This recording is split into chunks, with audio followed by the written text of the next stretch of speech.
I'm Mike the Barber. I'm Kunal the Client. And we are Wrestle Cuts. Nice. We are here to talk about Money in the Bank 2025, which is going to happen in a couple of days. Big event. Big event. Big one. But surprisingly, only 4 matches. Yeah, shorter than expected. Way shorter. Backlash was short as well, to be fair. So. But Backlash is like a B pay-per-view. I would assume Money in the Bank is more like an A pay-per-view. Sorry, PLE. PLE, you know what I mean? All right. You want to start us off? Which match are we going to start? Match. First match. Oh, see, order's kind of interesting here, the way they're going to do it. But I think we'll start off with the women first. Okay, so we're going to be talking about the women's Money in the Bank match first. Who's involved? We got Naomi, Roxanne Perez, we got Julia, we got Rhea Ripley, we have, who am I missing now? Alexa Bliss. And Stephanie Vaquer. Oh my God. This lineup is a joke. It is so good. Better than the men's. Oh, Easily. This is probably the best lineup for a Money in the Bank match in history, if you really think about it. Because, like, if I were to say, I think any one of them realistically could win and look like, they deserved it, you know?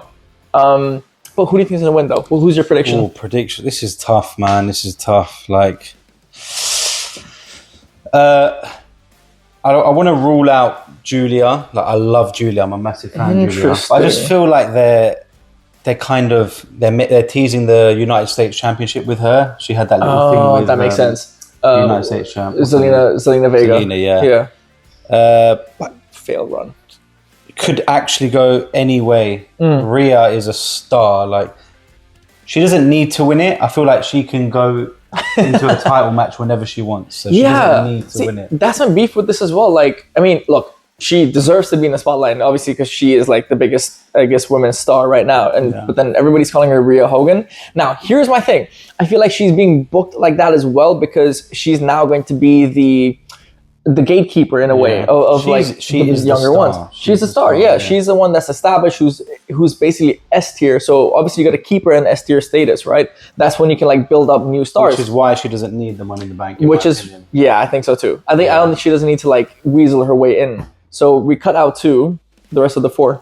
Yeah, I don't know if I've cut out Rhea completely. Okay, fair. Because I could see them going that way because she is so big. And I do think WWE like to give their big stars big moments and big tick the boxes. That's a good point. So like Rhea does not need, but it's good for her to have that Money in the Bank on her resume. Has she not won it yet? No, she Interesting. hasn't. Yeah, okay. So I could see them giving her that.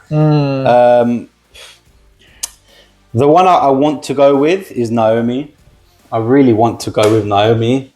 We agree. It makes so much sense. Yeah. Like, her character's brilliant right now. The heel work's working. She's turned heel. She's making it work. Yeah. And you can't turn her heel and then not give her something to work with now. Something that's shady as well. Because like Money in the Bank is all about trying to find the weakest opportunity of your opponent and just take over, right? And it just suits her character so perfectly. Well. Yeah. And this would be the best way for her to kind of like, imagine this, Tiffany versus Jade Cargill, or even later on, Tiffany versus Belair. And then, you know, maybe there's a whole situation there and Naomi comes at the end and boom, just knocks out whoever wins that match and she has the title now. Yeah. That makes a perfect sense. So I think it's going to be her too. Yeah. But, man, so essentially, I think Stephanie too fast, but she's going to definitely like ball out in that game. Yeah, they'll make her look good. They'll make it look so good. Roxanne, same thing. Again, she's too got young. Judgment Day stuff going Correct. on as well. Yeah. Exactly. That's probably where she's going to, you know, fall into it. Like have a feud with Liv, and it's going to be a fantastic feud as well, I feel. Yeah. It could be like a 3 or 4 match feud. And then you're left with Alexa Bliss. Now, Alexa Bliss is interesting only because she's come back since, what is it now? Jan? Royal Rumble, so January. Royal Rumble, yeah. Hasn't had, like, she's only been in the big moments. For a while as well. But disappeared, right? So, again, she might go into the whole, like, Wyatt Six situation. Yeah, I can see that. But, I don't know. Well, she has already won it too. Money in the Bank. Yeah. Oh, yeah, true. So, I don't know. Well, that's my answer, Naomi. You're going Naomi, yeah? Naomi. I'm not going Naomi. What? I can see it. Yeah. Give me the handshake back. I'm gonna go Rhea. Like, I'm just gonna play it safe. Okay. Because it kind of counteracts my men's part. I'll explain that later. So cool. I'm gonna go Rhea. Cool. Yeah. All right then. Well, that's it for us in that match. The second match, we're gonna talk about the Becky Lynch versus what's her face? Lyra Valkyria. My goodness. Horrible interviewers for WWE apparently. Now, I'm gonna start with the prediction first. Yeah, you go first. I think I'm gonna say, for whatever reason, my gut's telling me that Becky is gonna lose. I think Lyra is gonna win again, and I know this is probably gonna be like against the grain, and everybody's saying like Becky has to win because it's like an ultimatum match and all that. And if Becky does win, then there's a better sort of like story arc through this. But I don't know, maybe this is gonna be their way of like either pushing Lyra over the moon, or rather at the same time make Becky go, I don't know, double heel, because then she would really bash Lyra up, and I don't know, maybe she could do something similar to what Kevin Owens did. You know, just kind of like take the title, be like, nope, it's my title, I won, blah blah blah, and just walk away. Okay, you know, so that's where I'm gonna keep it at. Yeah. I can see exactly why Becky could win, but I'm gonna give you the floor now. I'm gonna go straight with Becky win. I think because I predicted Becky to win the last one. Yeah. I kind of just want to double down on that, really. I think it's got to happen at some point, and she's doing such good work. She deserves it. Like, this heel run's really good. And I feel like you can get her to win this one, and it's 1-1. Oh, okay. SummerSlam's coming up. Yeah. Or Night of whenever they're going to do it, and then see what happens after that. And then, obviously, you've got what happens if Becky loses. Becky can't challenge for the title. Do they just forget about it? I don't know. And then if Lyra wins, she has to lift her arm, right? Correct. I can see Lyra lifting her arm and then Becky going double heel. Like pretty much what you said, but a different sort of... A different way. Yeah. Okay, I see what you mean. And then lifting her arm, cool moment, and then attacks her again and puts her on the floor. And then Bailey could get involved. She's due a comeback, right? Oh, that's a good point. And then it could turn into a triple threat. So, yeah, we can go many ways with this, but I'll go Becky. Becky, I want to change my answer, but I'm going to stick to it because I can see like Bailey coming back. And imagine this, even if Becky loses, Becky tries to beat up Lyra, but Bailey comes and saves her, and then they go into the feud. Yeah, there's different routes they can go with this. Exactly. Lyra still has the title, they can feud. Either Lyra, like, you know, maybe gives Bailey an opportunity, then again, Bailey screws over maybe Lyra, Bailey somehow wins, I don't know, then it becomes a triple threat. I don't know, my brain's going wild. All right, but I think we're still down. You're going Becky, I'm going Lyra. Yeah. Watch for our next video. Third match. Who is it again? The tag match. I mean, yeah, great. Tag match. Snooze fest. Absolute snooze fest, but we've got to try and find the positives, right? Yes, let's do that. We're gonna look at half glass full. Okay. So both belts are in this match. Cool. Positive. Nothing on the line. Other than that, what, pride? Yeah, just two heels versus two good guys. Yeah, pretty much. I think it's just to have two really famous guys at the moment, Logan and Cena, versus two of the big baby faces right now. Yeah. Big heel versus face moment. Cool. Yeah. I see what they're going for. Not excited for it at all. Think it'll be a boring match. Prediction, I'm just going to go the baby faces win. Okay. I think Logan's there to take the pin. Because I can't see Cena rolling over for something. And who does it? Don't know, probably Jay.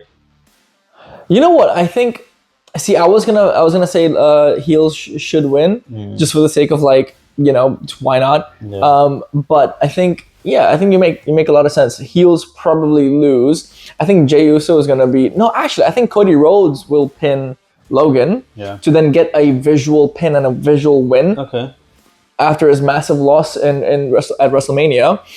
And then, you know, maybe that's the reason John Cena and Logan Paul kind of like fall out and all that stuff. Yeah, maybe like have a fallout. I think so, like a little bit. They had that mini thing on SmackDown. Yeah. But then does that start a thing between Logan and Cena? An in-between thing? Oh, that's a good point. I don't want that to happen. That just sounds awful. However, and then that's when you turn Cena face, maybe. That's a good point. But, okay. Oh, no, not in this match. I'll talk about this later on. But go for it. Now, I think we're done with this. I know what you're going to say. So, babyface is going to win for both of us. One more thing on that. Depending on the winner of the men's, there's two titles in that match. Yeah. We've never seen something where a guy who cashes in a match where there's two titles involved, what happens? Does the winner of that match get both titles? Oh my That's God. never happened before. So could they do something like that? It's an opportunity. I don't know. It's a bit of a weird one. Yeah, it's a good question. Because then, could he go for both titles, or could he still just pick just one title? It's a great question. I don't know how it works. It's a good point. Because you turn any match into a title match, right? True. How does that work with a tag match? And again, technically, they're running wild. They're running crazy with everything they're trying to do. Paul Heyman could be like, "Oh, we did a stipulation. Sorry, I gave away my prediction to who's gonna win the men's. Okay, anyway, yeah. So let's just get into that. Let's go men's. Okay, cool. So men's Money in the Bank. Money in the Bank. Go on, you go since you gave it away early. Look, my heart is hoping for Andrade to win. What? Actually, not gonna lie, I kind of want Andrade to win because I really, really like Andrade. I really do, and it sucks that he doesn't get a good feud he just hasn't whatsoever. been booked right. Also, like, his mic work is so terrible. He just needs a goddamn manager. Can somebody freaking speak for him? Like, give him a Paul Heyman or whatever, and he would skyrocket. But no, screw him over. So that's one of my hearts. One of my heart winner. My second heart winner is Penta. Yeah. Serra merda. Anyway, I'm gonna keep it at that. But realistically, if you look at the entire card, it's just Seth who kind of looks like a possible winner. Needs the win and has a storyline with that Money in the Bank briefcase as well. With the storyline. So putting all those things together, Seth Rollins, bro. Yeah, cool. It makes so much sense. Like, Seth is a strong possibility for me. I'm not going with Seth because I've gone with Rhea on the other side, like the big star there. I didn't want to go with the big star on this side. I could have went Seth and then Naomi, but I'm gonna go Rhea on the other side. I'm gonna go with LA Knight, man. Three Money in the Banks in a row. I was there in London Money in the Bank when he was so over. That's a fun one. Oh my God, he should have won. Damian Priest won. I think he's just done so much good work and he deserves it. The crowd love him. He hasn't got much on right now, storyline wise. He's due. He's due for a big briefcase. So what's the storyline he can create after that? Like, where does he go? I can just see him talking smack with that briefcase and going after whoever he wants. There's a draft coming up. He could go on Raw. He could go after whoever. But okay, yeah, that's just my prediction. Okay, I could see, and this might be really devious, I could see LA Knight winning and then Seth pulling some strings and be like, we're gonna put him in a match with Seth Rollins, and then Seth is gonna win that match and the briefcase. Oh wow! And that could start its own storyline as well. But again, that's too far ahead thinking. But is there anyone else who is possible? Realistically, no. I told my two hard winners. Oh yeah, we haven't talked about the other guys. Solo Sikoa. Who else? I like Solo. I like his character right now. Agreed. He's funny, man. Agreed. He's a funny guy. Underrated as well. Yeah. And again, his entrance music, way too hard. Hits way too hard. That's what we talked about. Who else is in there? Oh my freaking days! El Grande. Is that a Americano? Is that a possibility? I mean, if it happens, I'm cheering for sure because he's a legend. All those years in Mexico, decades. He makes a compelling argument. I'm gonna stick to my answer, and I'm gonna say the coffee machine and the coffee cup is not gonna win. Yeah. Just got that. El Grande. Yeah. You know, who's the sixth guy that's in the thing? Why is he in it? I don't know. Just because against the freaking CM Punk and AJ Styles, literally, who should have actually won? No, put the freaking coffee cup. I mean, he's so good. Don't get me wrong, but I feel like they've just randomly just chucked him in. A bit like Andrade. It's like he's so good. That's why to create they haven't moments. built him for them to put them in here. But yeah, just for moments. Yeah. Who are we missing though? We talked about 5 of them. We haven't talked about the 6th one. That's pretty bad. We should have done the research. Really bad. But okay, let's just count again. Seth and a bunch of outsiders. We got Seth, Penta, Solo, Andrade, LA Knight. Oh, we did talk about 6. Okay, and LA Knight, and then Americano. Okay, good. We got the 6. Yeah, we got all 6. We're not terrible at all. Yeah, kind of. Tell us in the comments. We saved it. Cool. Saved it. So let's add in our prediction match because SmackDown is still coming up. It's a short show. It's a bit awkward. There's 4 of us. What? 4 of us. 4 matches. Little Jimmy, Big Jimmy. Yeah. 4 matches. So it looks like it's going to be maybe another match could pop in. 3 hours max. It looks like. I mean, how long do the Money in the Bank matches go? Half an hour. Probably. Minutes. Yeah. And the 2 matches, they're not going to go more than 2 hours. 20 minutes. Yeah, it's true. Yeah, a bit of break here and there. So I feel like there needs to be another match. And who do you think is going to be? Thinking about it earlier. Yep. What could there be? The only one I can think of is Damien versus Solo, because SmackDown's tomorrow. Jacob Fatu. Oh, sorry. Yeah. I love you, Solo. So kind of. That's all I can think of, really. That's a fair point, and I think this would be. They teased it, didn't they, last week? They did tease it. This would be a good chance for Solo to be on the main. On the paper. What? Jacob. Who is it? Solo? Sorry. I mean, it would be a good opportunity to put Jacob in a pay-per-view match, a one-on-one pay-per-view match. I don't think he's had one yet, one-on-one. Well, I mean WrestleMania for sure, but like, to defend as well. This would be a good opportunity. But that's fair. Yeah. I don't know if we want Damien to lose right away. Shenanigans, I suppose. Actually, shenanigans. English is great today. Shenanigans with JC Mateo messing things around. Okay, I think we can keep it at that though. Yeah, that's all I can think of. Jacob versus Damien. Yeah. Cool. Yeah. I think that wraps it up, bro. Really, yeah, that's our predictions. And in that case, people, stay tuned for watching our next video too. Before we end it, come on. Next video is going to be the review. Money in the Bank review. Watch it. Watch that. See you later. Not yet. Huh? What? Comment. Subscribe. Yes. Share with your people, with your friends. And again, comment. Tell us how wrong we are in the comment section. Yeah. Thanks for watching, guys. Take care, guys. Bye-bye. Take it easy.